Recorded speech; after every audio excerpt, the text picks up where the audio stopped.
Samantha, just briefly, first of all, because of her association with Ireland, just, Samantha, what was the Ireland like that you left when you were 9 years old? Was it a lot different than today's Ireland? Well, first of all, thank you all for coming out. Thank you to the Sea Lodge for hosting us here today. Thank you to my family, which accounts for about 3/4 of the audience.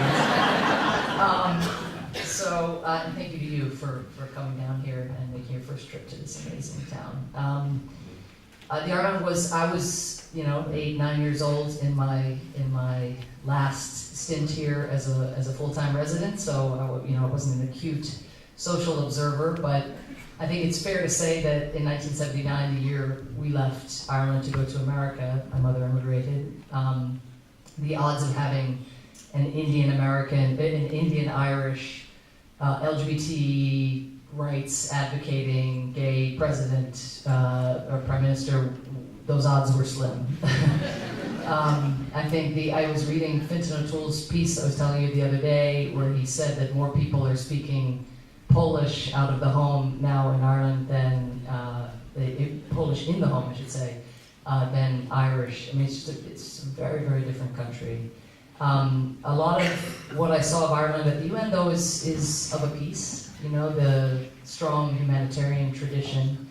The number of people who came to brief me when I was America's ambassador to the UN, who were Irish aid workers. I mean, still the ratio of Irish aid worker to the Irish population is probably the best on the earth in terms of the amount of the contribution and the weight that Ireland continues to pull. So it was a different country. There was no divorce then. I might never have been America's ambassador to the UN. I don't know what I would have been had I stayed, but that was one factor among many that pushed people out of this country if they wanted to start again and have another marriage, which is what my mother wanted to do. So in that sense, it's much more progressive now on a whole host of axes. And can I just ask you, I mean, was it difficult settling into a new country at the age of 9? I know I have a 9-year-old daughter. It's quite different to move countries at that age. How did you settle in? Did you use sport? What was your kind of entry point? Great question. Yes, it was sport. What was most traumatizing was that my mother had packed. I was a student at Mount Anvil in Dublin, and by virtue of being a student there, I didn't have a lot of clothes outside my Mount Anvil school uniform. So my mother thought in Pittsburgh, Pennsylvania, it was a really good idea to turn up in a tartan skirt, black patent leather shoes, white lace stockings. It was completely mortifying. So my first command to my mother when I came home from school was, we were going out, we're buying Pittsburgh Steelers and Pittsburgh Pirates garb. And I was a real tomboy in those days, and my entire wardrobe was Pittsburgh sports. I studied the statistics around American baseball. I tried to lose my Dublin accent very quickly so I could fit in. Every kid just wants to be like everybody else at that age. So, it was very welcoming. There were a lot of Irish in Pittsburgh. The brain drain and again the flow out meant that pretty much any place an Irish person went in those days, there'd be a community welcoming them. And so we would go on Saturday nights for these long drinking sessions where freedom songs were played, and there was a nationalist core to this little community that we ensconced ourselves in. And so it stirred something. Yeah, so you did associate with the Irish. We did, big time, yeah. So just jumping ahead then several years, you went off to cover the Bosnian Wars in your early 20s. I mean, what in the hell took you over there, a place where snipers were operating on every street corner? What was it that drove you to do that? Well, I'll tell you first about when I graduated from university. I went to Germany to teach English initially. The wall had just fallen. I thought it would be a very rich place to see the two worlds kind of colliding or meshing, trying to mesh. And just to give you a sense of my mental state, there were thousands, tens of thousands of refugees who were pouring in to Berlin, much like today, much like the last couple of years, from Syria, then from Bosnia and from Croatia. And I just shared this as a precursor to when I actually went over to Bosnia, because my initial reaction when I saw these people was to run in the opposite direction. I mean, and I think I focus a lot on this because, again, they were everywhere. I mean, it would have been an ideal town occasion to volunteer, to try to help. But I think, especially young people, and there are a lot of young people in the audience, you know, if you feel you don't have anything to offer, you almost ask yourself, what's the point in learning more, right? Like, if I can't help, this is just, it's sort of painful and inconvenient knowledge. And so in Berlin, when the problem was in my face and very, very acute, I didn't do anything, and I kind of then I moved back to the States. I worked in Washington. I worked for a man named Morton Bromwitz, who had been an assistant secretary of state and a career diplomat. He was running what's called a think tank. You know, we have all these think tanks in America on foreign policy, and his obsession was what was happening in the Balkans. So just in service of being his intern, basically, and just staffing him, he was asking me to dig deep into the concentration camps, what was happening to women in the former Yugoslavia. And so there, my task, my job, in order to do my job, in order to perform, in order to not get fired, I just had to learn more. And the more I learned, oh my God, I mean, it was so horrific. So then I had the inconvenient knowledge. Then I was activated by that and went around Washington actually to see if I could get a job at an NGO, helping, but I had I was a liberal arts graduate, a history major. I had no skills to offer, but the building where Mort worked, I worked as his intern, was in the same building as U.S. News and World Report, the American magazine. So I began stalking the head of foreign correspondence and said, I can't help the refugees. I'm not a doctor like my parents or many of my family. I have nothing to offer, but I covered the Yale women's volleyball team as a sports reporter. You know, maybe I could go be a correspondent. And it turned out that it was an extremely welcoming community because the war was being covered by and large by freelancers. And so I ended up making a connection. They said they would take my collect phone call. Do you remember collect phone calls? Where you call and you reverse the charges? That was key. And that was enough to kind of set me on my way. And I went over there and I tried to learn the language and lived there for a few years. And was it out of that experience that you became, I suppose, concerned about genocide and that you wrote the book, A Problem from Hell? Was that what sparked that for you? Yeah, I mean, when I moved back to America in 1995 from the former Yugoslavia, I was very struck by the kind of society-wide consensus in America that never again would we allow genocide. And we had just built, some of you have visited there, a museum on the mall, the National Mall in Washington, to the Holocaust. President Clinton had just opened it, had ushered it in, very moving. But when you think about it, it's not obvious that you would have a Holocaust memorial museum on the mall in Washington next to Jefferson and Lincoln. And it's very appropriate, and it's I think extremely important. But you know, a foreign perpetrator, victims abroad, many whose family members or survivors came to the U.S. But this museum, which you know I visited dozens of times, and looking forward to when my kids are age appropriate to take them, because it is such an important kind of transformative emotional experience, I think, for visitors. But this museum is a sort of symbol of the consensus in the States that never again will we, I thought the interpretation of never again is never again will we allow genocide. And then I had just had this experience in Bosnia of 3.5 years, seeing this war rage, concentration camps, people being targeted by virtue of just the fact that they were Muslim, or Croat or Serb, or it was a very ethnicized conflict. Rwanda had happened while I was overseas.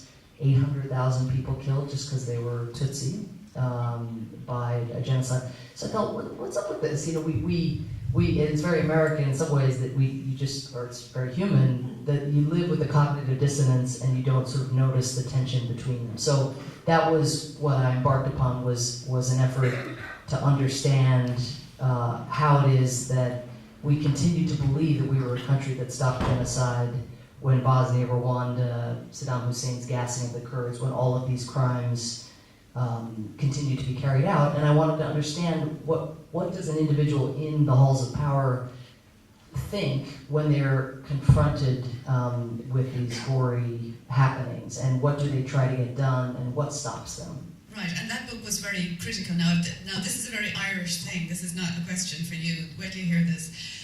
There's a silver BMW Jeep 171D1226 that needs to be moved. Okay? So, Where's the guilty party? Samantha, what was the reaction to the book? Because the book was critical of America, and at that time, America, wasn't criticised all that much. We criticise America and we blame it for everything now, but at the time you wrote that, it was quite brave to criticise America. What was the reaction? I didn't feel brave. I think there's bravery, and then there's, writing a book from an ivory tower, which is basically what I did. But I think that the reactions varied. First of all, I had a very hard time finding a publisher because it was long, even if it read well. And so initially there was just the typical response you'd expect. This is dark, this is long, who's going to want to read this? But I told the story of American response to genocide through people who were trying to actually stop these crimes or get their government to do at least more, if not stop them, at least for there to be some penalty imposed. And so some of the reaction was, I'm surprised at your surprise. So in other words, like that there was a sort of naivete or an innocence that motivated the book. And I think there's something to that like, what do you expect? I mean, countries pursue their interests. If, doing something about people getting genocided is in their interest, then maybe they'll do something about it.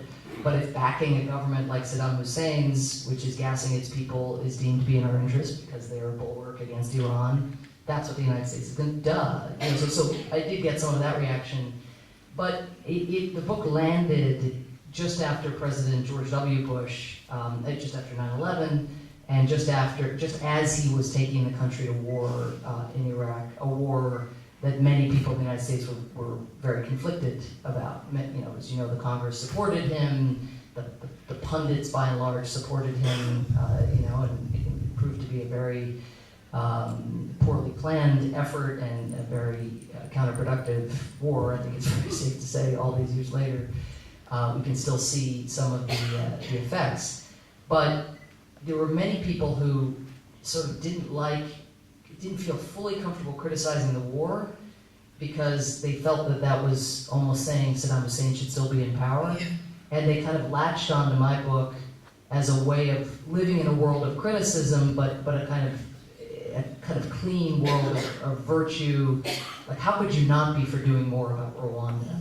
And so the book, anyway, had a very surprisingly wide readership.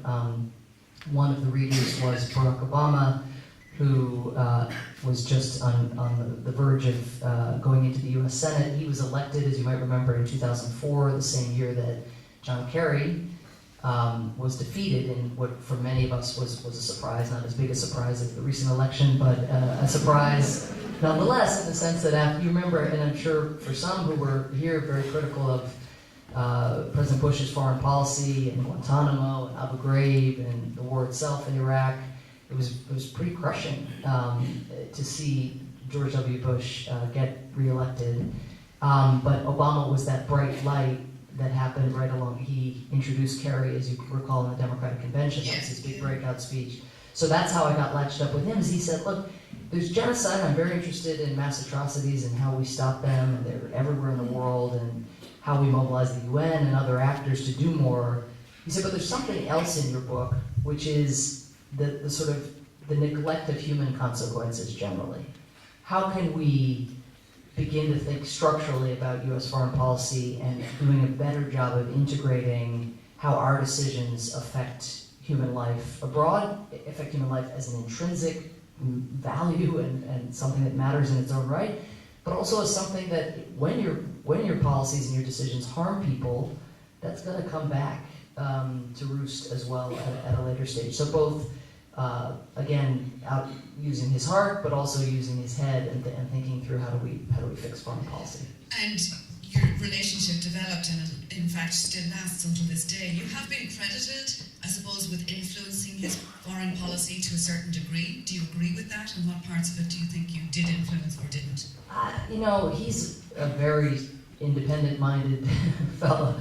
So, I think what he did, especially when he had become president, is famously he constructed what he called, or what Lincoln had called, a team of rivals. So that included having Secretary Clinton as his Secretary of State, somebody that he waged this bitter, very, very competitive primary campaign against. It included having, very long-established career professionals like Leon Panetta, David Petraeus, in general, who'd done counterinsurgency.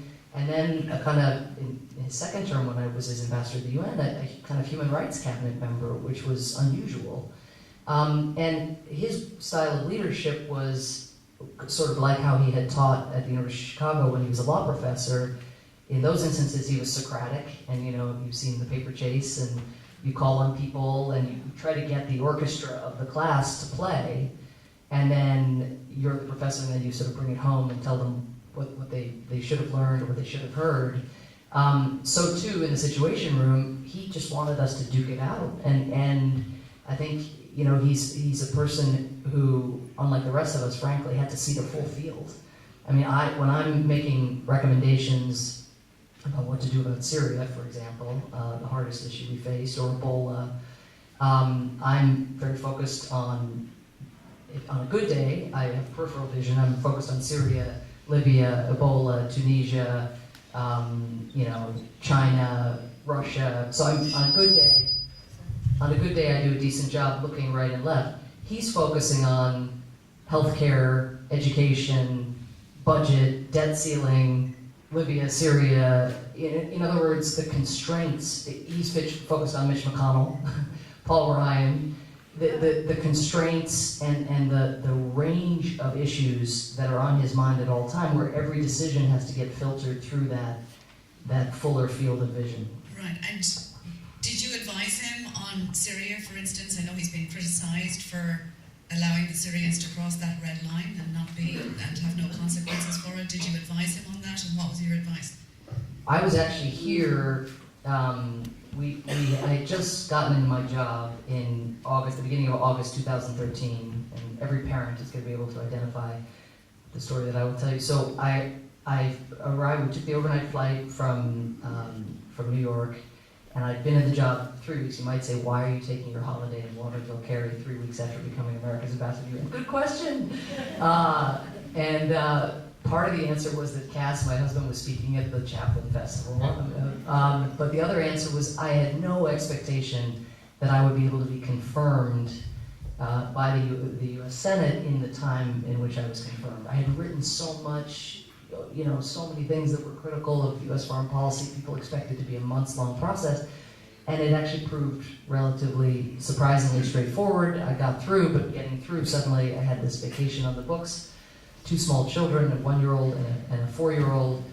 So we arrive here, we take our get the kids down for a nap, and then I wake up and I look at the phone, and it says 1,500 people have been gassed by Assad in Syria, including more than 500 children. And you remember the bodies all laid out.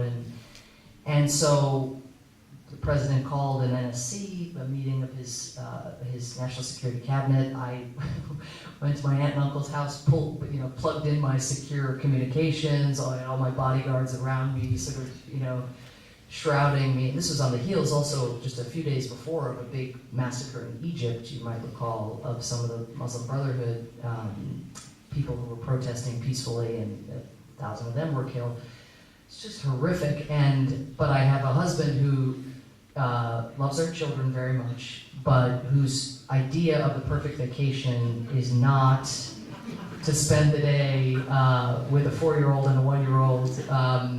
Not, at least at that stage, it's evolved. But so I had the immortal juggle that every parent has done in a range of different circumstances, perhaps, of trying to offer recommendations to the president about how to manage the UN dimension of this, especially because, of course, Russia was going to oppose anything we wish to do.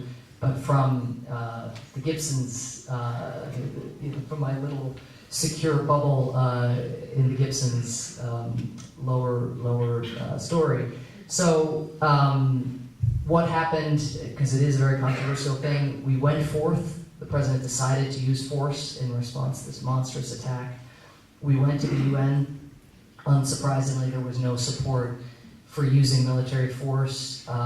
We felt, and I think very reasonably, that we had exhausted other ways of getting Assad's attention, getting him not to use chemical weapons, not to gas his people. This big attack was at the end of a string of smaller attacks. It was almost, and I've written about this actually in my book, in the setting of mass atrocities, of testing, and then, finally deciding, well, there's no cost, and so let's just go for the full Monty.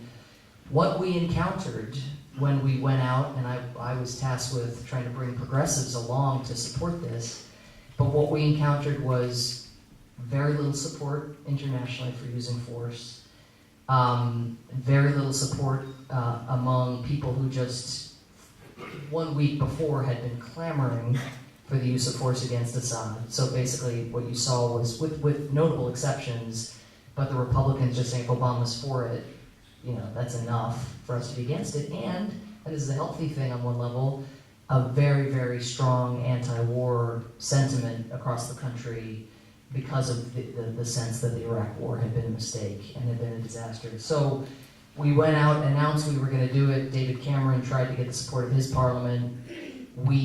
President Obama decided controversially to go to our Congress, wanting, if you're the commander-in-chief, you want to know that if this thing doesn't go well in the first instance, and they rarely do, use of force is a very perilous business, you want to know that you can keep going and do it right and execute a plan.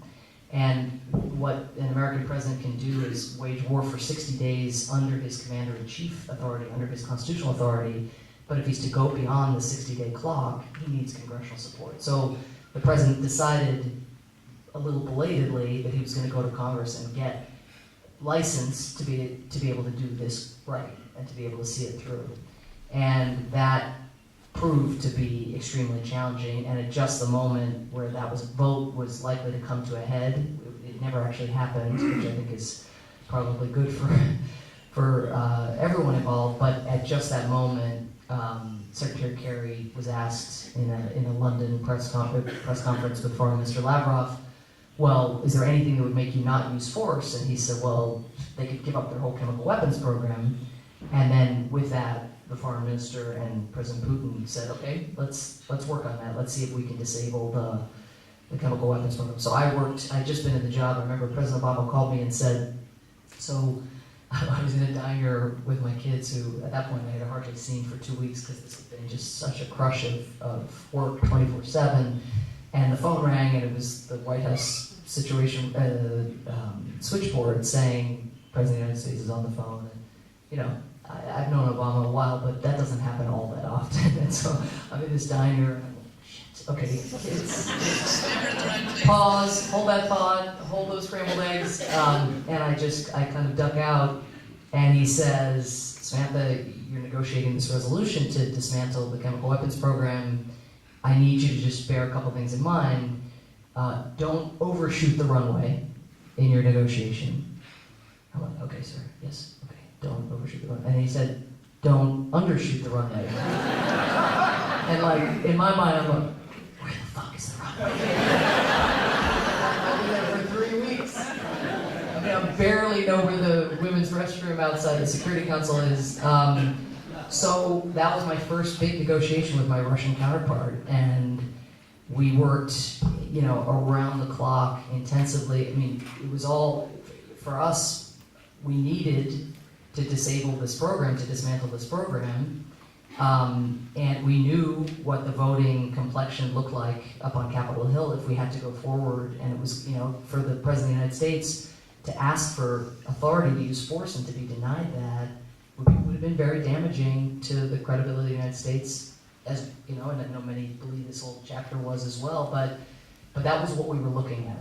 So we got the resolution after days of negotiation, and we set up an infrastructure. We built the airplane while we were flying, and say we had nothing to do with building the airplane, but amazing logisticians thinking through how do you get chemical weapons out of a live war zone and destroy them when no one, I mean, you know what it's like with waste, I'm sure here in this country, like no one wants waste of any kind near them. Imagine chemical waste or chemical weapons, right?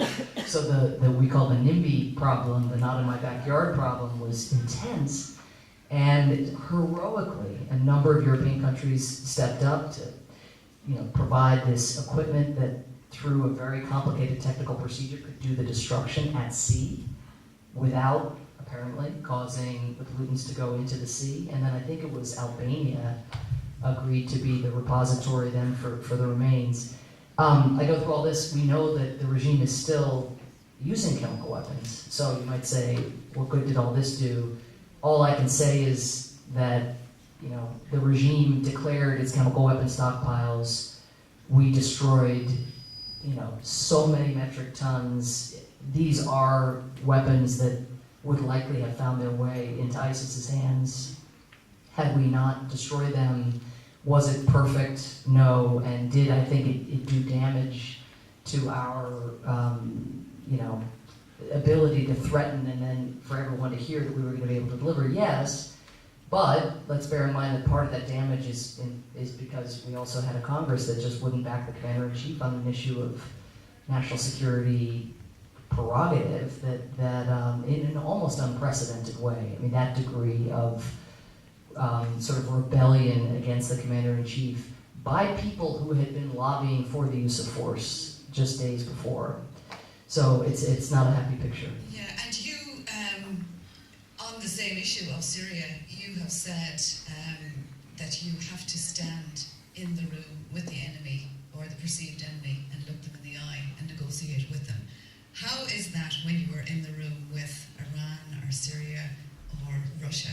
How is it when you are negotiating with somebody who you know is doing something unsavory, but yet you have to be diplomatic at the same time? How do you strike that balance? Let me use the example of the Russian ambassador, because I had probably the most high-profile moments in my job were ones where I was America calling out Russia for instance, the attacks in Aleppo, the incineration of apartment buildings using bunker buster bombs, where families are huddled in these basements, and just the shamelessness and the sense of impunity that President Putin had. This is just in my last 6 months, as you know, the fall of Aleppo just occurred in the tail end of 2016, and he calling me out and saying, "Who are you, Mother Teresa?" and then invoking Vietnam and napalm and the Iraq War, and that's Russia's approach is to go historical, and it's whataboutism. It's also President Trump's approach, coincidentally. So if you don't like one topic, you just start talking about something else where you feel you're on higher ground or stronger ground.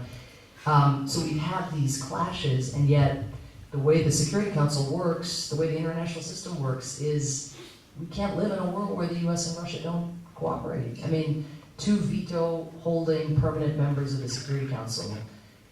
I could not send a peacekeeper abroad to Lebanon, for example, or to South Sudan without getting Russia's support and China's support, which is going to become more and more challenging over time.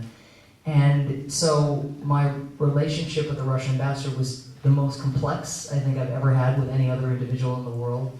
And I actually had a huge amount of respect for the way he did his job, because he tried to wring as much water from the towel, as it were, and get as much done and forge as much cooperation as he could consistent with the people that he was working for. And I tried to hear him in terms of what he needed. Even on Syria, even our ability to do this resolution, and later together we set up a mechanism to judge who had used chemical weapons in the event that they used. Weirdly, the international system didn't have a body tasked with actually looking into who did it. And so we created that together just by me understanding what he thought Putin needed, and him understanding what we needed to have any self-respect in the enterprise. And I built the personal relationship. We would go out and talk off the record about were there areas where we could cooperate and build some positive momentum that could then, where Syria, Ukraine would exist on one side of the line, and then we'd see whether there was more that we could do that might have a positive effect on the relationship.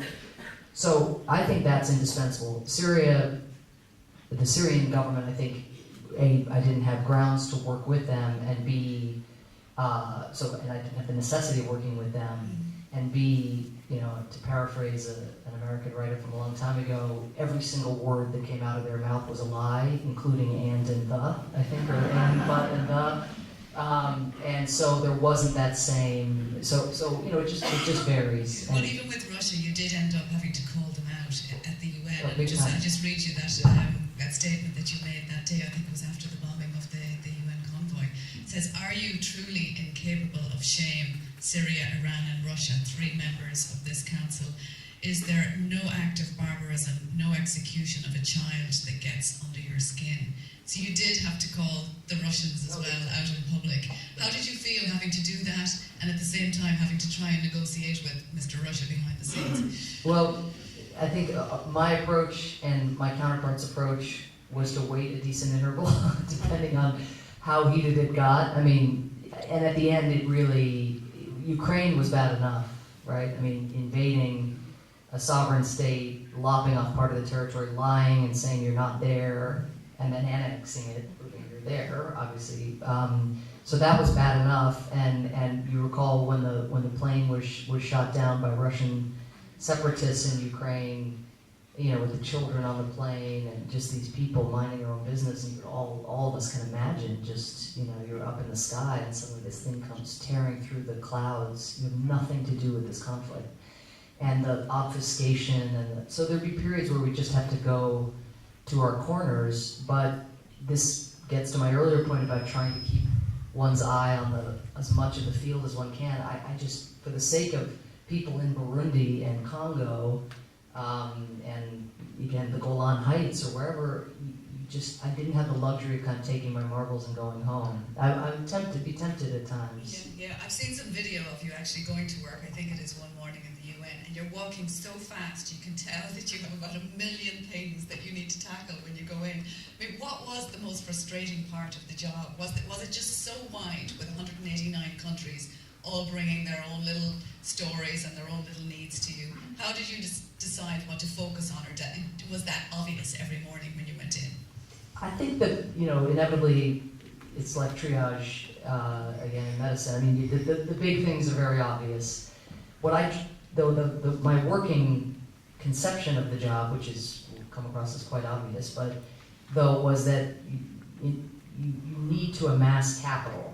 You need soft power. The essence of soft power is to make others want what you want, or even to make others want what you want, even if they don't want it.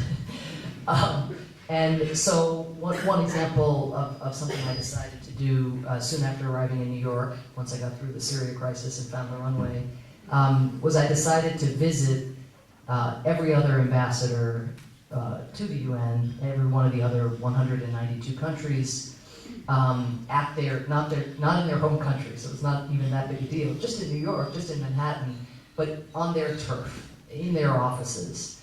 And I mean, some of these offices would be the size of the stage. I mean, if that even, like 3/4 of the stage. The small countries, a small island state, might be staffed by the ambassador, and his wife might have been commandeered into being the secretary. And this is a country that is disappearing into the sea, right? Who has more of an existential interest in what we do on climate change and what's happening in Paris, than any other country in the UN, and yet they don't even have the staff to be able to lobby for themselves. So I went and I visited each of the country's ambassadors, and I'd say I think it was close to 50 of those countries had never been visited by an American ambassador before, ever. And some of them would come and they'd be, in the case of the Central African Republic, this country that's going through a horrible period. I mean, the ambassador just started weeping and just said, this shows that President Obama is thinking about us, that he cares about us, that we matter in the world. When your country's being ravaged, you feel like no one's listening, like no one even knows that you're out there. And just then when it came time to take on a very difficult issue at the UN, LGBT rights, bear in mind that nearly 80 countries within the UN criminalize being gay, but we were trying to get benefits extended to same-sex couples who work for the UN, the same benefits that heterosexual couples would have.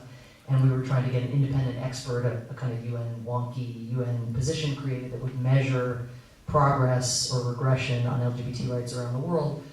And the Africa group, the Organization of Islamic Conference, the Arab group, you can imagine the lobbies who opposed these two measures were self-evident really from the get-go. But in each, this is a little inside baseball, but I think it's interesting. In each of those cases, benefits and creating a position on LGBT rights, there was a procedural way out for a country that had bad laws on LGBT rights, but where they wanted to kind of do the right thing, either because they had a gay friend or because Samantha had visited their mission.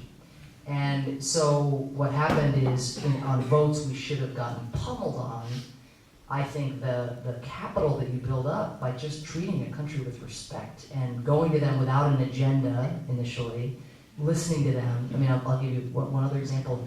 The ambassador from Cambodia, the UN ambassador from Cambodia, again, one of those missions that had never been visited by a US permanent representative.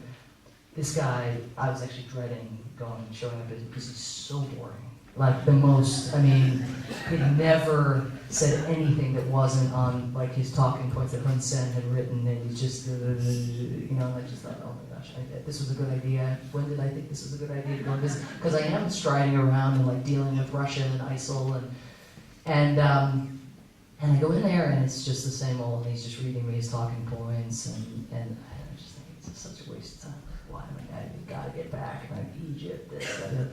And then I say, tell me about your family and what was it like for you growing up? Like, with the Khmer Rouge and the Vietnamese invasion, and anyway, and then he just, my entire conception of him changed, his entire persona changed, and he describes watching his sister get executed in front of him.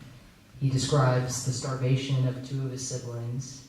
I mean, it's the most moving. This guy's carrying all this around and has put it in its box, in its place where it needs to be.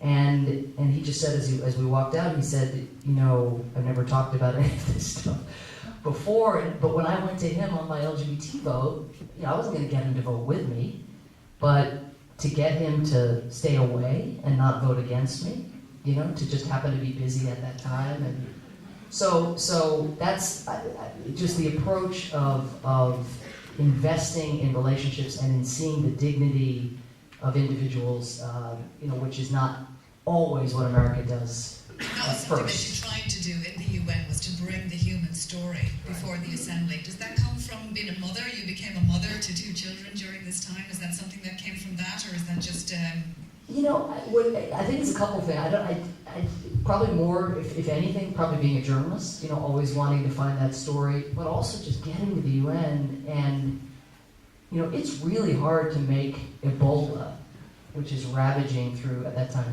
through 3 countries in West Africa, basically, potentially going to overrun a chunk of land occupied with, hundreds of thousands of families, who don't deserve this. It's very hard to make that boring.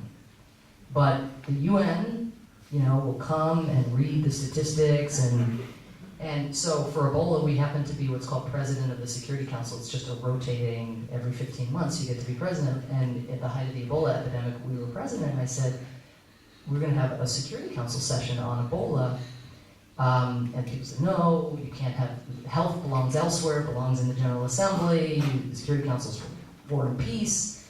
And I said, this is, right now, the security services are getting ravaged, they're getting wiped out. The odds of these 3 countries that are barely holding it together on a good day, and are just, Sierra Leone had just ended its peacekeeping missions, just recovered from the war, and suddenly Ebola hits it. This is a peace and security issue. And so this was controversial, but we had the first ever Security Council session on an emergency, a public health emergency. But then I knew that Margaret Chan, the head of the WHO, was going to brief. I knew the Secretary General was going to show up himself. I knew that the words, what they said, that it would be, the content would be powerful, but the delivery would not turn people in the audience into advocates for this cause. It was very, very likely. So we tracked down a Liberian health worker named Jackson Niema, who I'm still in touch with. He's in a very difficult post-Ebola struggle.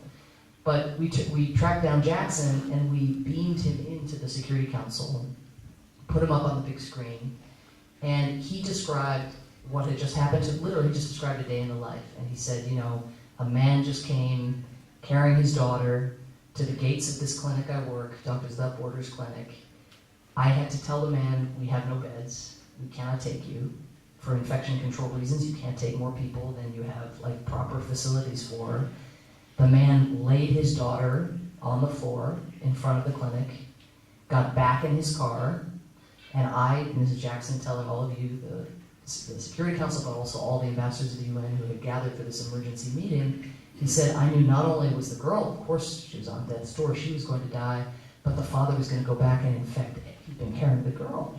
He was going to infect everyone in that family. And he said to to these ambassadors, imagine how that feels.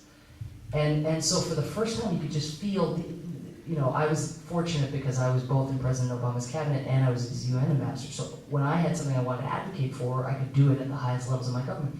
A lot of the UN ambassadors report to their deputy foreign minister, to their foreign minister, they don't even know their health minister necessarily. But in that moment, each of those individuals in that room became advocates in a way that they activated around the cause. So in general, whether it's bringing a Syrian chemical weapons survivor into the Security Council, or a woman who herself, Nadia Murad, some of you've read about her, she's now a UN Goodwill Ambassador who'd been sexually enslaved by ISIS. If you want to get people to move on ISIS, you can talk about the number of people who've been killed.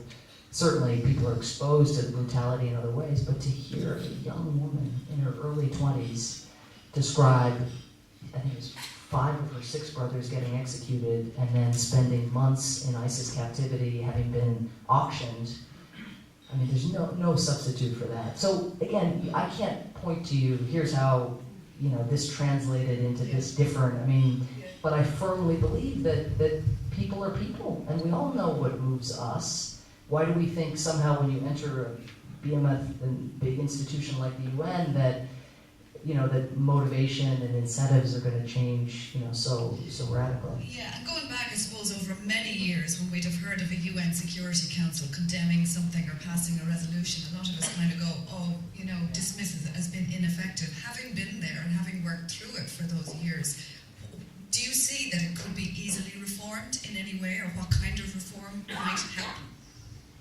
Well, Richard Holbrooke, one of my predecessors as ambassador, used to say, blaming the UN, let's say for Rwanda or for Syria or for whatever, blaming the UN is like blaming Madison Square Garden when the Knicks play badly. So you, in effect, risk blaming a building. But to drill down on a very important question, what he meant was, it's the players who comprise the institution that will make the difference. So right now we have, it's a very important piece, I think, of President Obama's legacy and other world leaders' legacies, but we have one of the most capable Secretary Generals I think we've ever had in our lifetimes in Antonio Guterres. Incredible that we would have somebody who'd both been a head of state, and very, very capable head of state in Portugal, and run the UN Refugee Agency for a decade at the time of the largest displacement crisis since the Second World War. He's our Secretary General. He's a politician, but he's comfortable with the dirt, of the Sahel, under his finger. He's terrific. He's a first-rate Secretary General, and it's a major achievement and a major surprise that a divided UN Security Council at the time of Ukraine, Syria, etc., was able to agree on this one thing, because any one of the permanent members could have rejected Guterres, but there was almost a sense, even amid, or especially because of the polarization, that we were going to transcend that and I think choose somebody of great merit.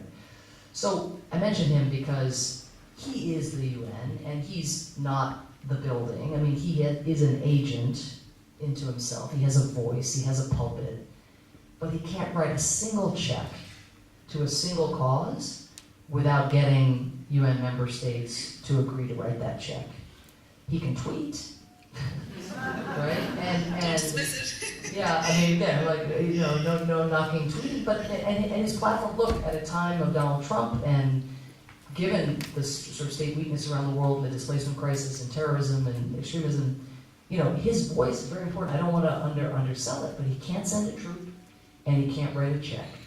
And so what has to happen is that countries that have divergent interests and divergent perspectives, and certainly very divergent priorities, have to come together and have to empower not only the Secretary General, but the whole UN architecture, whether that's the health organization or the refugee agency or peacekeepers. And so when you ask the question of like, how can the Security Council, which can be so ineffective, what would make it work? Fundamentally, I think on issues where one of the permanent members feels implicated, so obviously Russia on Ukraine, Russia on Syria. You know, in the old days it was the United Kingdom on the Falklands, right? I'll leave the U.S. and self-criticism out of it. You know, we're impeccable, perfect. You know, the U.S. on Iraq. Okay, let's say, to use and there are other examples I'm sure you can come up with. But when you're that invested, just for the 72-year history of the UN, it's very rare that the Security Council can be effective when one of the permanent members is actually involved in some fashion. But there's a lot left in the world to do. So in principle, like in an ideal world, the great powers wouldn't put themselves in peace and security situations. They wouldn't go into Ukraine, they wouldn't go into Iraq. And that would free up the whole world to unite on.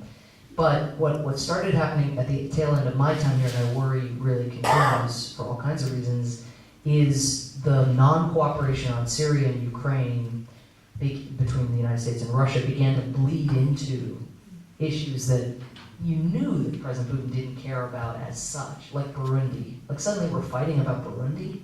No. I mean, if we're fighting about Burundi, that's really problematic. And you have said, Samantha, I think, correct me if I'm wrong, I think I might have heard you say on the radio that you believe that Russia will have to withdraw from Crimea. Do you really think that that will happen, and how could it happen? Look, I think that the precedent to go into another country and just take what you want, and I'm a big critic of the U.S. war in Iraq, but it wasn't to go and take Iraq and kind of keep a part of Iraq. I mean, what and there's history in Crimea, and I get it and so forth, but still, both in terms of people who live there and as a concept undergirding the international order, you can't go take part of someone else's country. You just can't do it. So, another good example, like the LGBT vote, of where I think we translated President Obama, the personal respect that people had for President Obama, and hopefully some of the capital that we'd amassed by doing things that mattered to other countries, was when it came time, when Russia staged the referendum in Crimea. And basically the questions were, do you want to be independent or do you want to be part of Russia? Like there was no stay in Ukraine option in the referendum as it was presented. And so we ran a General Assembly resolution to call on countries that would have countries reject the results of the referendum. We ran it in advance of the referendum, and we secured 100 votes, 193 countries in the UN. You might think that's not that many given what Russia was doing. It was huge. I mean, for Georgia, we had at one point 24, I mean, I think that the first Georgia resolution that was analogous was very nearly single digits. I mean, it was really, and so we got 100 votes. And again, I think that's Obama's personal popularity, but also we ran it in advance of the referendum. And why does that matter? It matters because it's just a piece of paper in New York, and Putin's doing what he does, you might say, but the maps at the UN will not change. So by virtue of this overwhelming majority, and it drove my Russian counterpart crazy, because every time we would discuss Ukraine before the Security Council, the UN would slap the map up there, and Crimea was still part of Ukraine. My own view is that we imposed a set of sanctions that are related to Crimea when the takeover of Crimea occurred, and we imposed a whole other set of sanctions because of their, in effect, takeover of parts of eastern Ukraine. I don't believe that the international order would be well served if we lift the Crimea sanctions while they're still in Crimea. Do I believe that anytime soon, President Putin, who's building now a bridge to mainland Russia and making a huge investment and has expelled most of the Tatar population or arrested them, that anytime soon he's giving this thing back? I don't. But I think as a matter, again, of what principles undergird the international order, the idea that you don't go take part of someone else's country has to be highest on the list. While you were in the White House, I think you chaired a group called the Atrocities Prevention Board. If you were still on that today, what atrocities would you be looking at that are happening around the world? What would be top of the list there? Yeah, let me just give a little word of background, because it's almost a parody of government bureaucracy to have an Atrocity Prevention Board. But one of the things I learned when I wrote A Problem from Hell, the book on American response to genocide, is how much, this is a bad metaphor, but how much low-hanging fruit there had been, how many kind of things that we could have done way short of sending peacekeepers or no-fly zones or anything coercive, but how many things we could have done on Rwanda, on Bosnia, on Saddam Hussein gassing the Kurds, on even in the face of the Khmer Rouge. And those things would not have necessarily saved the world, but you look back and you say, how did you not try, for instance, in Rwanda, given that the radio was being used to broadcast not only the hate, stirring people up to kill, but also the names and addresses of people that were on target lists. How did we not use our technology to jam the radio? So the conception behind the Atrocity Prevention Board was not the Atrocity Panacea Board, right? It was not that we were going to solve Syria by having a new little working group, but it was that we would try to spot atrocities early. We would have a dissent channel where any U.S. official could bypass what can be a very cumbersome bureaucracy and reach me or my successor, because when I went to the UN, someone else took it over. Like a back channel. Like a back channel, basically, without having to get, because what happens in bureaucracy is that, maybe someone disagrees or doesn't want to kick up a fuss or wants to fight a different fight.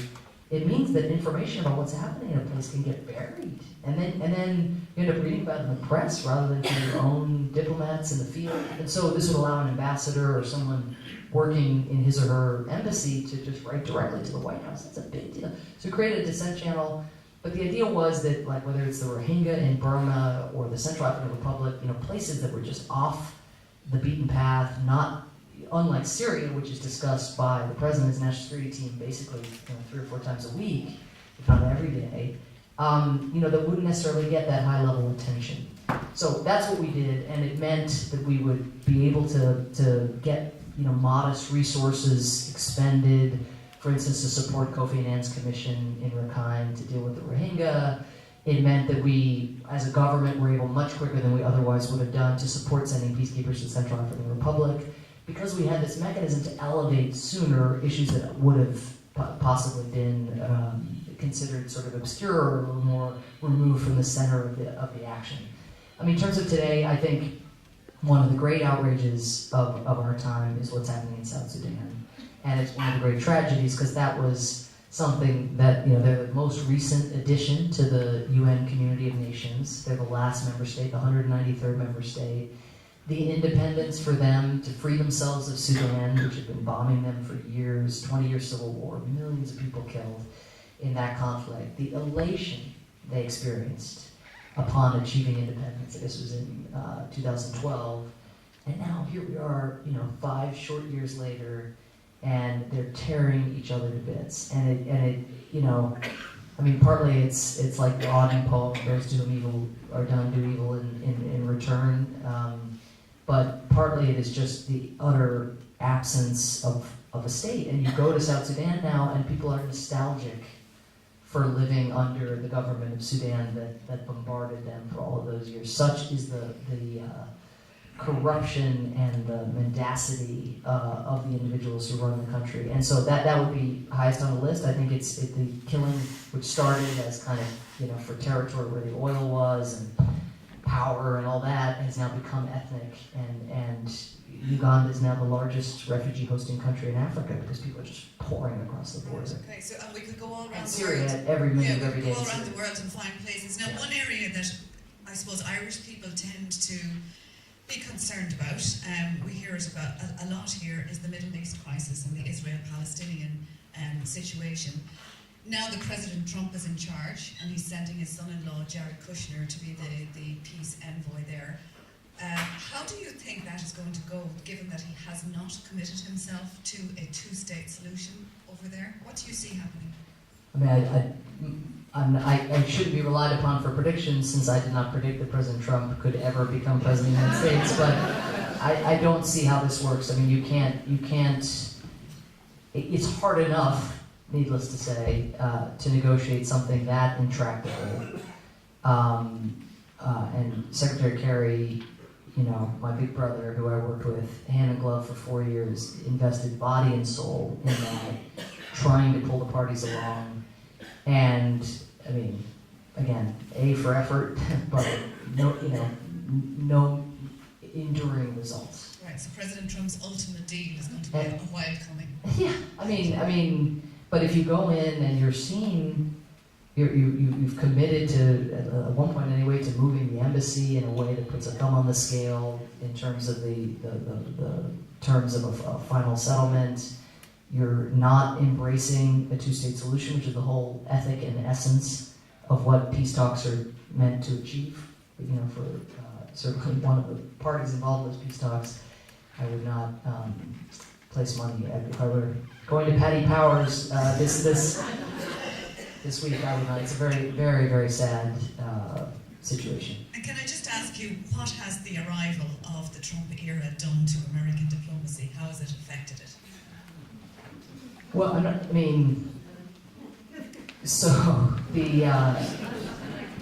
the essence of diplomacy, as I've tried to describe and showing and not telling, but is listening to other countries, understanding their interests so that you can pursue your own.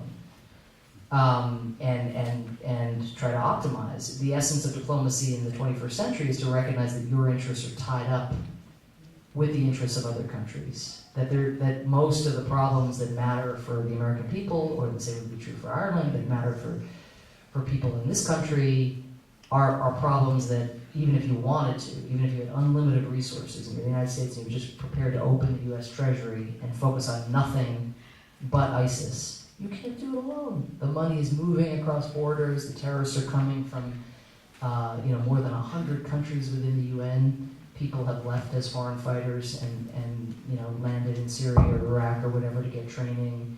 Social media, is its own borderless mechanism.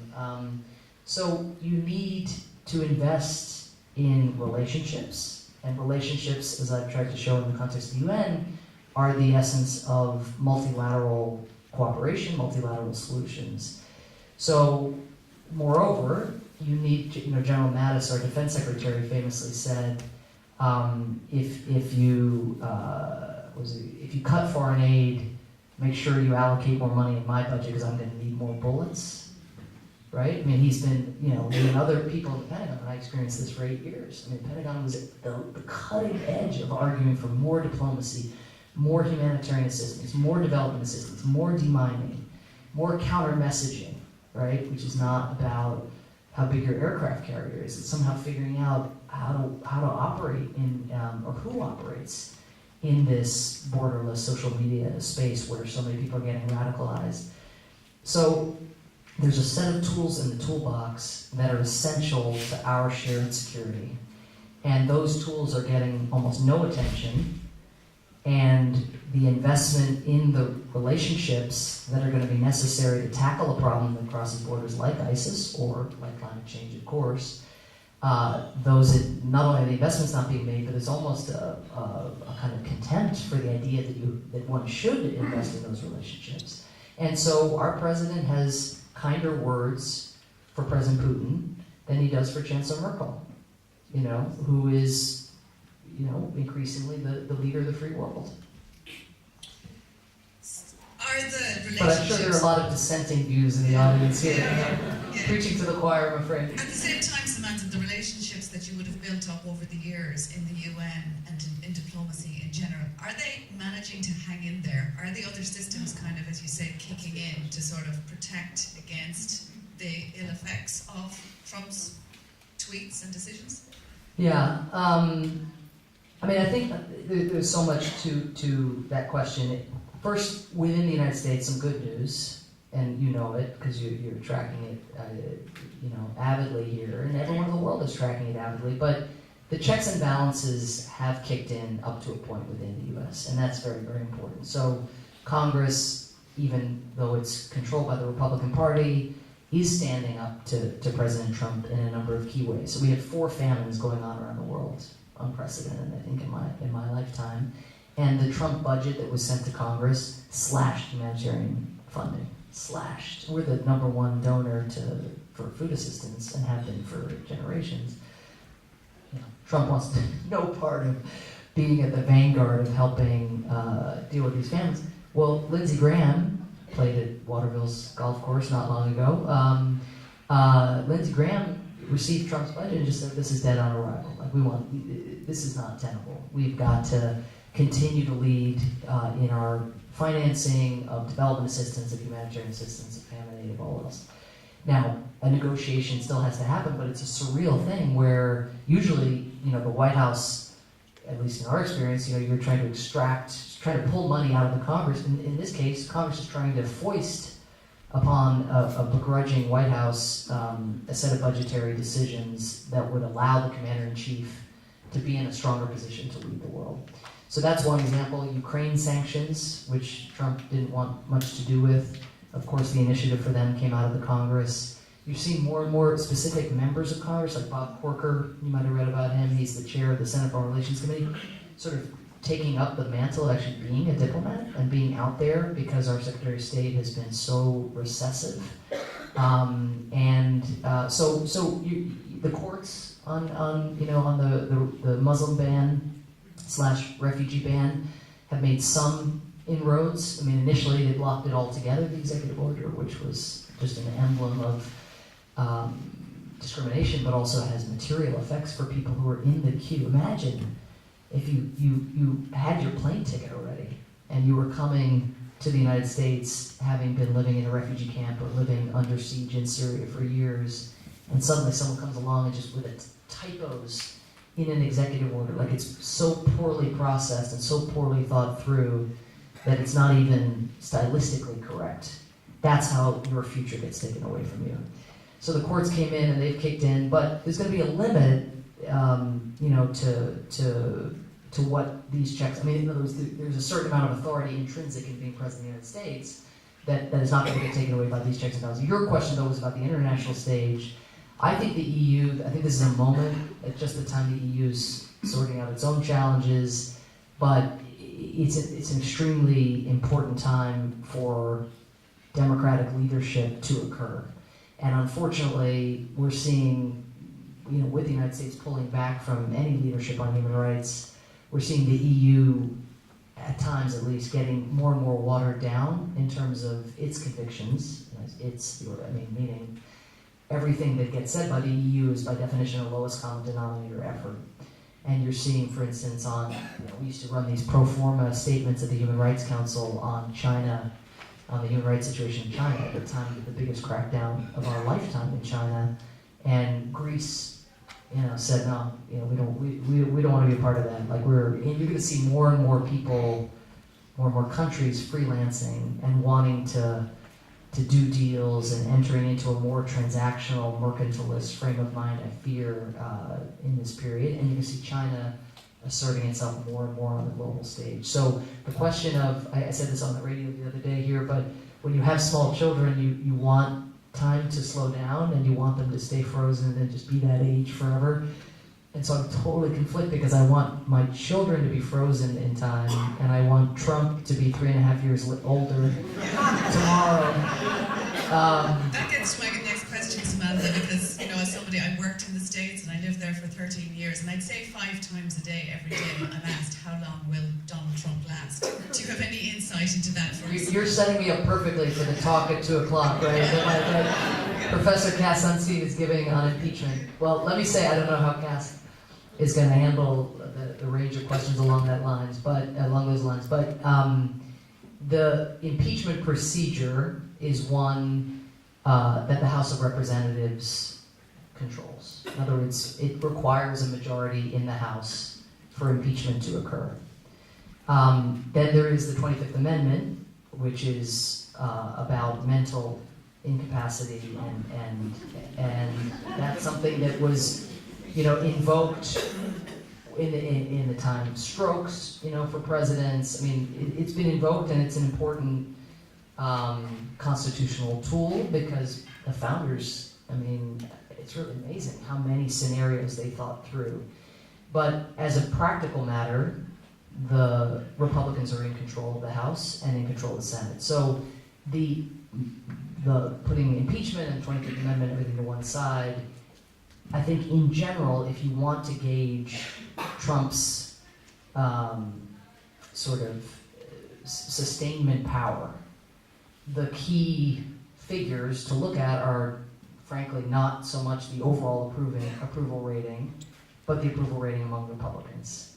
Now that is down from 91% at the time of the inauguration, which was horrifying enough to those of us who are not supporters of this president, and it's now down, I believe, to 79%. So why haven't more of them pulled away Well, from I think this is what we've been talking about this week a lot, because I think that's the big question. It's like, why the part?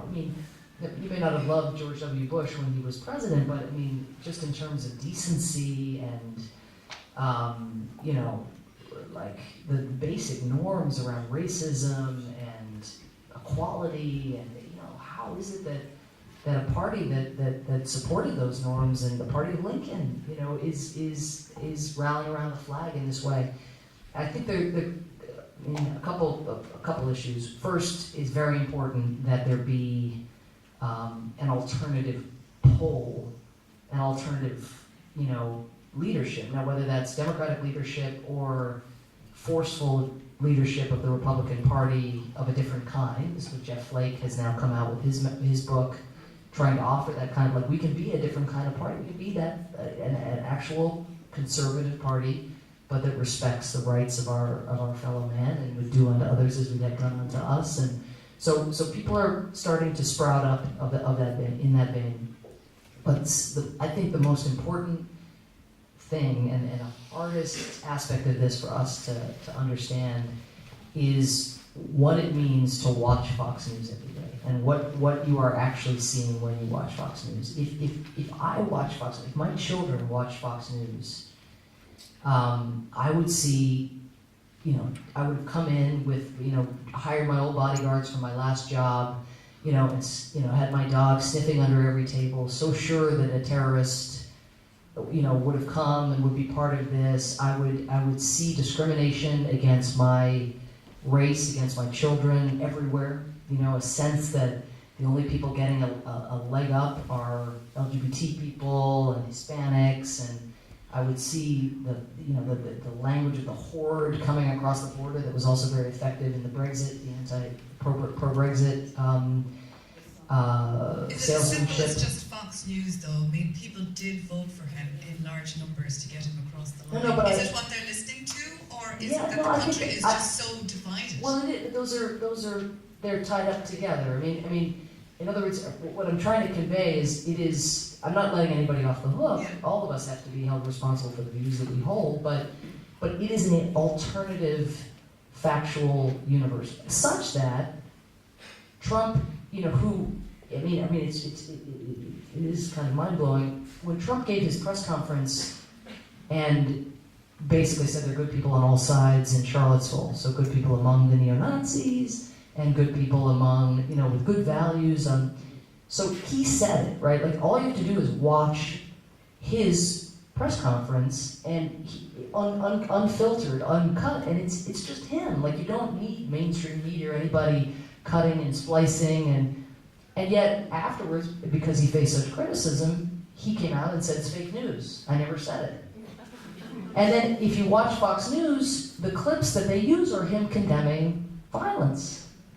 So really one of the most disturbing, putting actually the partisan dimension of it to one side, we are now, for the first time, we have a majority of Americans who don't believe what they read in the news, right? And so this is, we started to see this earlier on vaccinations, on climate change, every science became opinion, and now facts associated with our daily lives are seen as manipulation and propaganda. So if everything is propaganda, which is how it's being portrayed by the President of the United States, who's got 35 million followers on Twitter, that is coloring how people are hearing what we hear, and it affects our view, and we find depressing. But having said all that, it is noteworthy that President Trump has lost 1 digit in approval rating every month for 7 months. And because of where Democrats and many independents started, those numbers are coming from the GOP. And more Republican senators, Jeb Bush, Marco Rubio, John McCain, you name it, are standing up and asserting a different perspective. They're doing so, actually, speaking of bravery, they're doing so bravely because the people who constitute the core of Trump's base are incredibly motivated. And those are the people who are going, when the midterm elections, we were talking about impeachment, the midterm elections in November 2018 are the first near-term litmus test of whether Trump is a drain on your support, or whether because he excites people, he continues to motivate.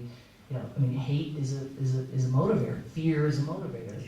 So will people on the other side bring that same level of motivation, the same funding, the same organization? And that's going to be that's the key difference. We make the mistake again, thinking that it's a no-brainer that right. they're going to lose their seats, but maybe they're not. No, so far all the special elections have gone the wrong way, or they've all been very difficult special elections for Democrats to win.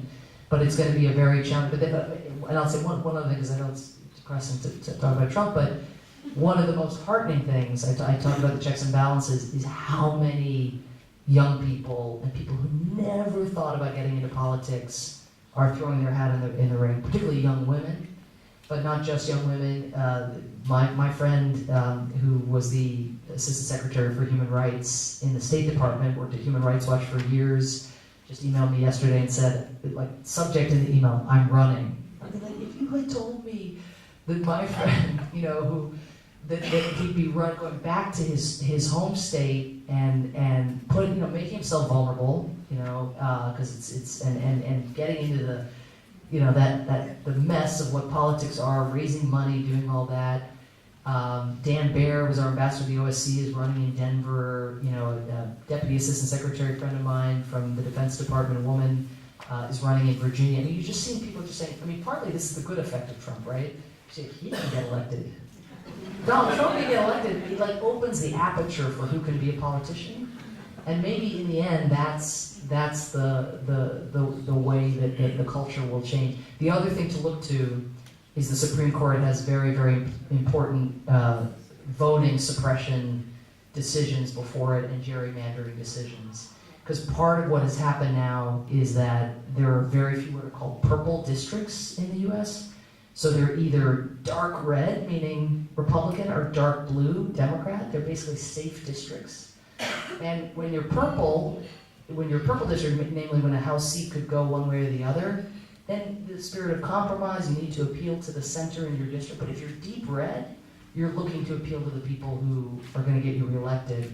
So some of these gerrymandering maps, I know you've seen them, but they look like the squiggles that my 5-year-old daughter would do. They're just manipulated in such chilling ways. Nothing like what the founders would have ever had in mind, just to ensure safe seats for people, whether the Republican Party or the Democratic Party. So if some of these laws, the voter ID laws that are very restrictive against minorities, the gerrymandering maps, if those could get struck down, and you started to see Republicans and Democrats having to live together again, in effect, and be choosing your leadership, I think you'd start to see people moving away from the polls and toward the center. But that puts a lot of pressure on the Supreme Court that is, with Gorsuch's appointment, of a 5-4 Supreme Court that usually goes the other way. Okay, I want to leave a little bit of time at the end for maybe a couple of questions from the audience, but seeing as we're talking about gerrymandering maps, would you consider running yourself?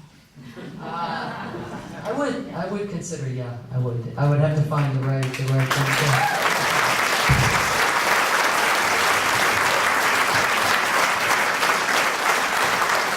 But I have a 8-year-old, 5-year-old who have a claim on me, because I had both of them while I was at the White House, so I'm trying now to make up for lost time. And that is a difficult thing to do, to balance that when you've got young kids who are demanding your attention. How did you manage to do that? I saw you reading Harry Potter to your kid on the way to work in the car. Yeah. Tell me a bit about how you managed that. Did you all live in the Waldorf Astoria? We crazily did. Yeah. Live in the Waldorf Nice. Astoria, yeah. Again, my way of doing it happens to, kind of seem exotic because it involves Syria and like the embargo against Cuba and Putin, like including all of them in our bedtime story rituals. So when I was here growing up in Dublin, my mother got me the Mr. Men collection. So this is one example of how I tried to merge my worlds. And so you all know, like, there's Mr. Nosy and Mr. Greedy and Mr. Topsy-Turvy, Mr. Impossible. So as an example, my son was completely obsessed with the Mr. Men for really almost the entire time I was in New York as ambassador. So I would name another country's ambassador for one of the Mr. Men characters. And so as I was trying to describe some, excruciating negotiation with my Russian counterpart, there's Mr. Impossible, Mr. Nosy, people who are trying to spy on us, and we go through it, which all worked out great because it humanized what was happening in the world for my boy, until we had receptions at the Waldorf, and my son would be like,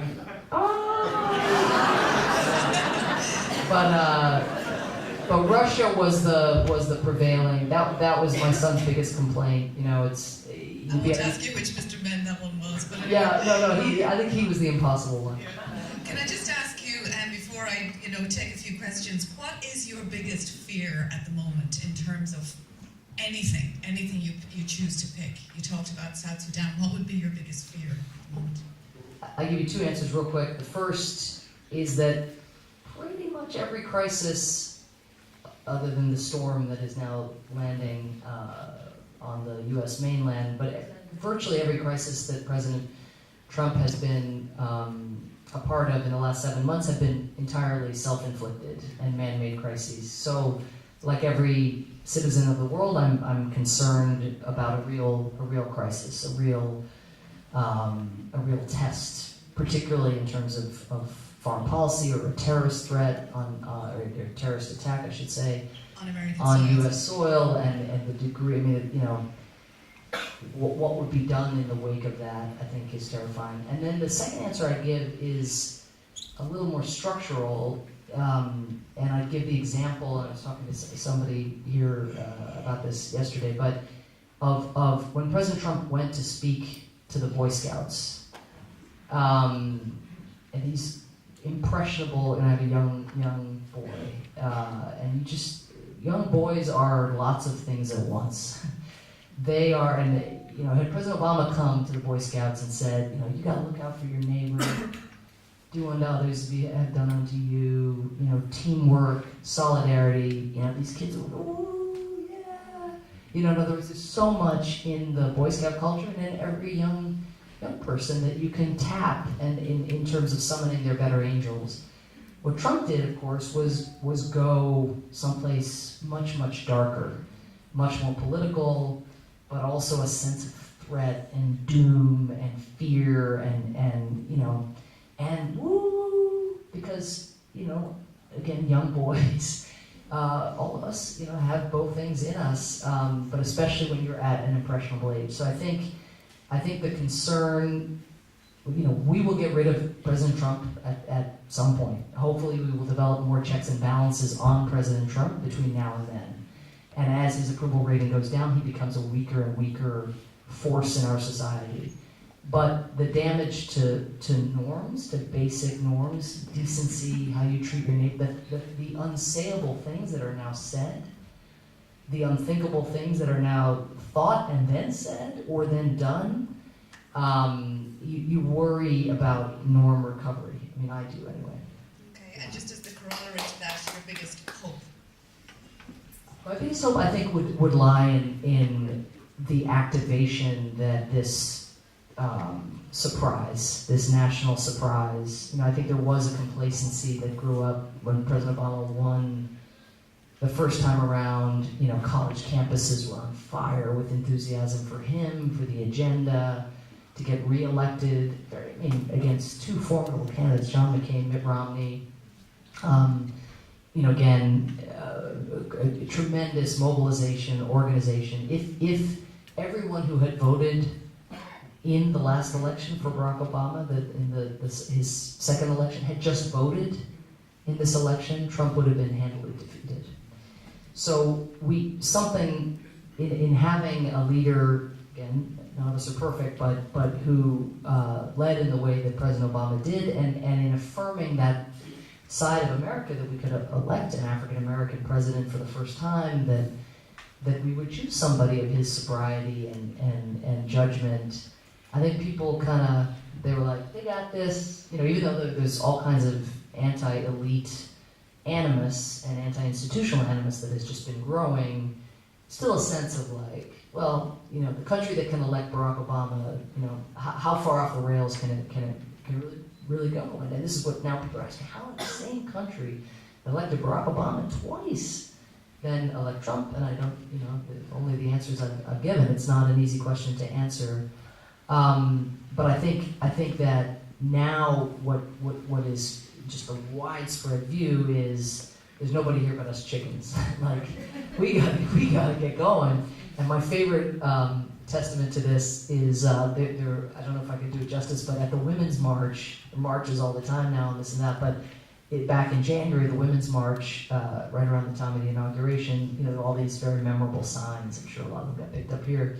But one of them that I liked particularly was a sort of heavy-set guy, balding, big sign that said, and he just looked like the last guy you'd ever see at a Women's March protest, not to essentialize, but his sign said, "I'm not a sign guy. I'm not normally a sign guy, but geesh."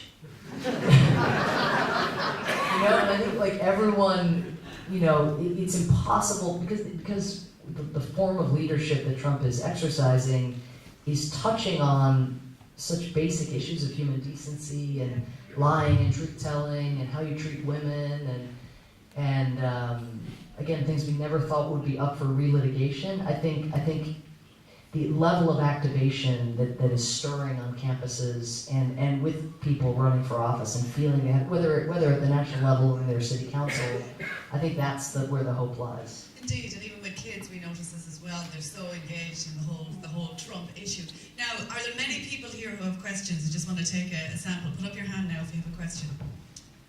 There's a good few. I'm going to take about 3 or 4, okay? So, how am I going to pick these? And I want to give you the microphone as well, so hang on a second to come down to you. I'm conscious of time, because I know there's a big, very important event this afternoon. Let's see. Okay, who's over there?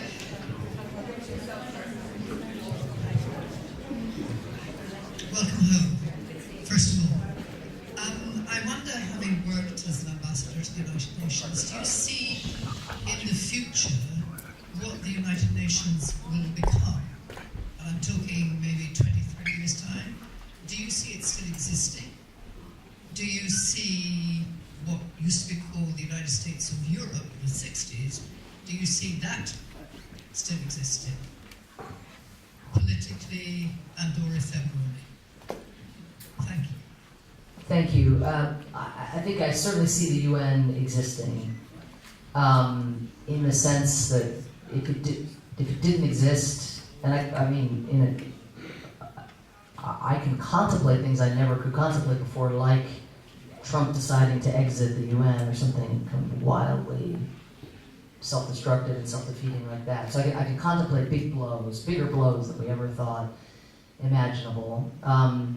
But if it somehow didn't exist, we would build it the very next day, even just at a technocratic level, like for the purposes of air traffic control. And, you take it completely out of even the threat space and just basic functionality. You would build an organization like that. I worry about the Security Council, which is the chief kind of executive body, and I worry more about China and its smothering effect on that body than I worry about Russia. Like I actually think if we could get our bilateral relationship back on track, which I think is really important to do, there has to be consequences for them interfering in our election, committing atrocities in Syria, and lopping off part of a neighbor. So, we have to somehow, maintain accountability, but also really look to see, are there things that we can do together. And I worry that this Russian political maelstrom in the U.S. is preventing us from doing kind of basic due diligence in the relationship. And I hope with the new ambassador that will, in Moscow, that will change. But China, just to get a sense, I saw this statistic recently, China, between 2011 and 2013, bought and used more cement than the United States in the entire 20th century. I don't know why this statistic, there's so many amazing China statistics, but there's just something about the how much of a testament that is to their growth and their assertiveness. And when I was in New York, it was only at the very end of my time that I started to see China on issues outside their near abroad. So always on North Korea, they were at the center of things, on Burma, etc. But for the first time, they're now the number 3 financial donor to the UN regular budget and the number 2 donor on peacekeeping. The one's donations come by virtue of your GDP per capita. It's a formula. So a testament to their growth and on the global stage economically is that they now pay more. So they've gone from being, with all the developing countries wanting just more positions, more budget, to being much more vigilant about budget matters. But unfortunately, the way they are throwing their budget heft around is to try to cut human rights posts from UN peacekeeping missions, for example. And so if they take their sovereignty, their very old school conception, kind of 17th century conception of sovereignty, which has no place in the 21st century when borders mean so much less than they did. But if they were to take that and instantiate it at the UN, it would really weaken the body. And on Europe, I guess I don't feel like I'm an authority on that, but similarly, I think those who predict its demise, there are just certain core functions that have now become part of the kind of arteries of the way states do their business. But the mere persistence of these organizations, of course, is not what we need, because the threats and issues of state weakness elsewhere in the world are becoming so severe that we actually need them to get their games up, not merely survive. But that will come down to whether the states that comprise both the EU and the UN, if we are still gridlocked in the US and can't function as a country, or we elect people like Donald Trump, that'll have more to do with the future of the UN.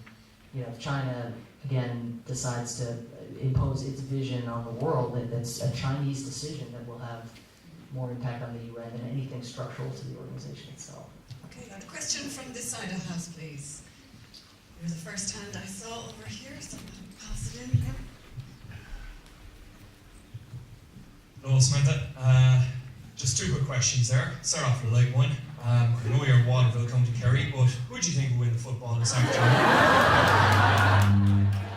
And the second one is just, can I get your view on the recent events in North Korea about, because 2 weeks ago, maybe 3 weeks ago, we all thought that we had nuclear Armageddon on Monday morning, and then suddenly it just died. So can I just get your view on that? What, if you were still in your position of power at the UN, what would be your strategy towards that? And just general comments around that area. Thank you. Thank you. Kerry, of course. But I am one of many in this area who wish this match was not happening at all. but for a complicated reason. My husband's talk is at 2. So we will be very punctual, starting right at 2, and it will be over right at 3, and even maybe a few minutes before, so you can get back for it. So on North Korea, I'd say, this is one of these issues where China has vastly more leverage than any other country, but that doesn't mean it has sufficient leverage. Meaning that the question of, I think in this sense, Trump was focused on one of the right questions initially, which is how to get China to enforce the resolutions that are already on the books. I mean, we put in place, I negotiated with my Chinese counterpart the toughest sanctions resolution in 20 years at the UN. I mean, one of those kind of old school sanctions resolution impeding any of the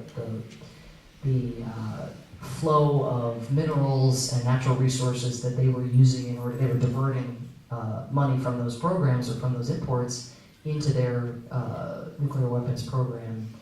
And yet, there was just, I don't want to say half-heartedness about enforcement, but insufficient enforcement. If those resolutions on the books, including the one that my successor has put in place, were actually enforced, that is really going to take its toll on the leadership. So I think an emphasis on enforcement is important, but just wanting it more, yelling at people, telling them to enforce, and treating it as if it's just treating North Korea like there's a silver bullet out there, I think is not right. So I think beginning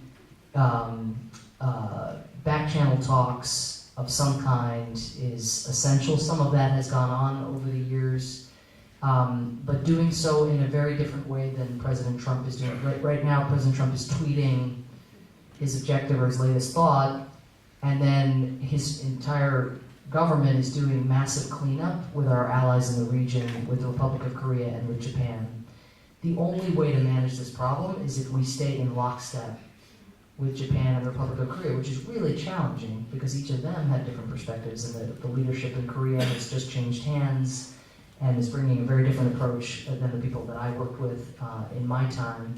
But keeping the allies together, keeping a channel with China, and then opening up a diplomatic track, at least in the near term, to secure a freeze to testing, and then hoping that over time that opens up a space to get back to what we really need, which is denuclearization. For as long as there are nuclear weapons on the peninsula, with such a leader as Kim Jong-un, it is an extremely volatile situation. And I was asked on the radio here on an RTE interview whether kind of what Trump did, quote unquote, worked, in the sense that, and I said, I don't think when you bring the world to what feels to some like the brink of nuclear war, and then where that manages to get walked back through nothing of your own doing as president, I don't think you get credit for simply not being at the brink of nuclear war anymore. Like that doesn't, so as you say, we're back to where we were. I don't see any evidence that the ball has moved. I do think what was done in New York at the Security Council was important, but it requires, again, full enforcement of the sanctions that are on the books, and a willingness to go much deeper with China diplomatically, and again, as people sort of sitting on one side of the table facing the same problem, not merely kind of summoning them to do the bidding of the international community, which is sometimes the tone. That will always work less well with China. Okay, and because now it is 10 to 1, and I know Samantha has to get back and rescue class from the kids, one more question from the web. Hi there. Actually, Samantha, at the risk of being a little light-hearted after all that serious stuff, why haven't all you intelligent people in Washington thought of giving Trump the worldwide distribution rights for a new TV show called First President on the Moon? You heard it here first.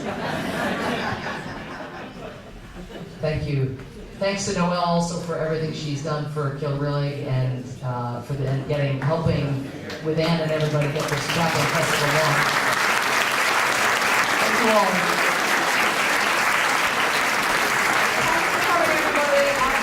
We certainly got our money's worth out of Samantha there. We're nearly 2 hours on the go, so thank you very much.